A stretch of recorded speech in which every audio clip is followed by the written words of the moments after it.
Касимов – один из древних русских городов, стоит на высоком берегу реки Оки. Когда-то это была мощная крепость, а сейчас красивый живописный город Рязанской земли. Между прочим, второй по величине в области, после самой Рязани. Касимов был основан еще в XII веке Юрием Долгоруким. Правда, тогда он назывался Городец Мещерский. Здесь тесно переплетены две культуры – русская и татарская. Обе они оставили в городе немало следов, и мы идем их искать. Знакомство с городом имеет смысл начинать с центральной площади. Главный ее ориентир – Красный Вознесенский собор с высоким золотым шатром. Это самый заметный и просторный храм Касимова. В его украшениях рязанский губернский архитектор Воронихин соединил русские и татарские мотивы.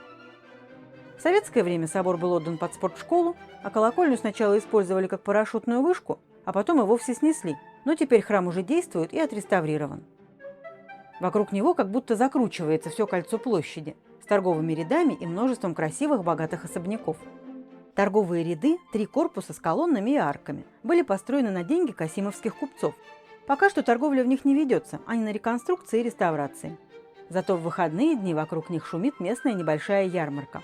А вот в будни площадь тихая и малолюдная. По ней проходят разве что туристы, направляющиеся к самому известному и роскошному касимовскому особняку – дому купцов Алянчиковых. Этот трехэтажный красивый дом с широким круглым бельведером наверху вот уже более 100 лет занят под краеведческий музей. Экспозиция в нем богатая, под стать самому дому. Тут можно узнать все о касимовских дворянах, купцах и знаменитостях, даже о космонавтах, например.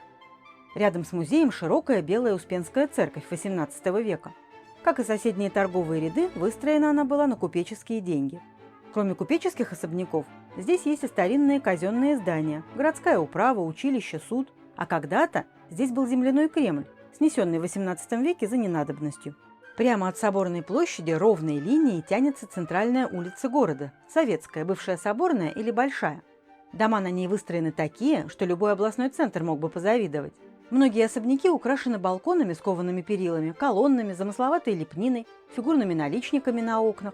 Сразу видно, что касимовские купцы и промышленники были не прочь превзойти соседей в роскоши и необычности своих домов. Сами особняки не раз меняли хозяев, переходили из рук разорившихся купцов к разбогатевшим.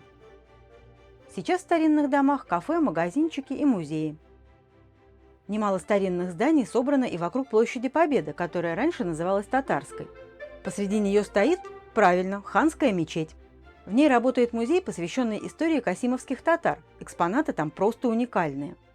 Касимов получил свое нынешнее имя от татарского царевича Касима, перешедшего из Орды после сложных политических маневров XV века на службу к московскому великому князю Василию Темному.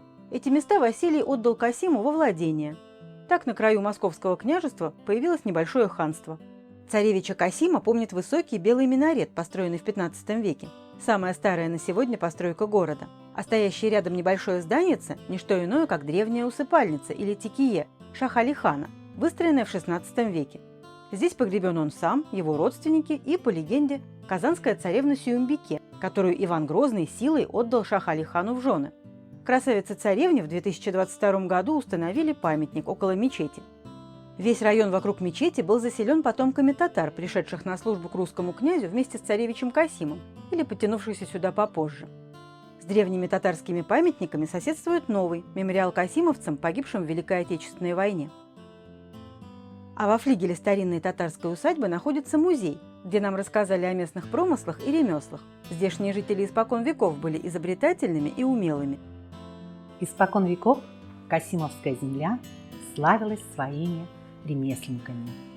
Здесь делали поддужные колокольчики и гармоники, игрушку, валяльный промысел, ткачество. Но совсем недавно, в 20 столетии, у нас появился и возродился наш промысел, наша касимовская роспись. Мастера старались передать красоту нашей мещерской земли. Это на черном фоне золотом рисовали цветы, ягоды, листочки. Это были подносы, это были доски для разделки, это были блюдца, это были ложки, это были вазы, это были целые наборы и для меда, и для кваса, и для окрошки. И действительно, это настолько радовало глаз, вот это золото, сияние, красота, душа, которую они вкладывали в свои изделия. И даже есть такая традиция. Если нужно приобрести подарок к юбилею, то обязательно просили наших мастеров, чтобы сделали необходимую нашу касимовскую роспись. Кроме замечательной росписи, под Касимовым много лет существовал и гончарный промысел, да не простой, а поющий. Гордостью Касимовской земли является наша знаменитая Вырковская игрушка. Деревня Вырково находится на берегу живописного Синего озера.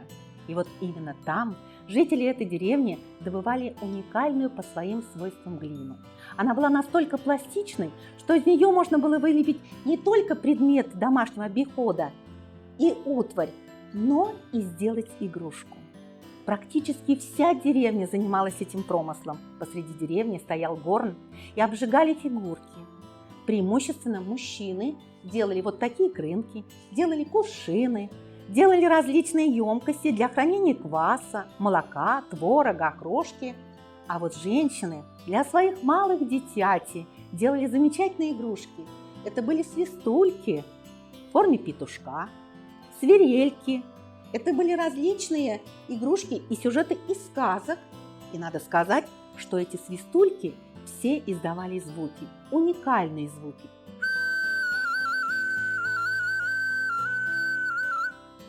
Вырковские свистульки, может быть, набрал в Касимове себе и любимый петровский шут Балакирев, чтобы поразнообразнее развлекать государя. Петр I бывал здесь со свитой дважды и в шутку назначил Ивана Балакирева новым касимовским ханом, раз других уже не осталось. Сам император про это тут же наверняка забыл, а вот Балакирев после смерти Петра уже всерьез, напомнив про свое ханское звание, получил здесь владение в дар от Екатерины I. Здесь и дожил свой век, здесь и похоронен, в ограде красивой Богоявленской церкви над Окой.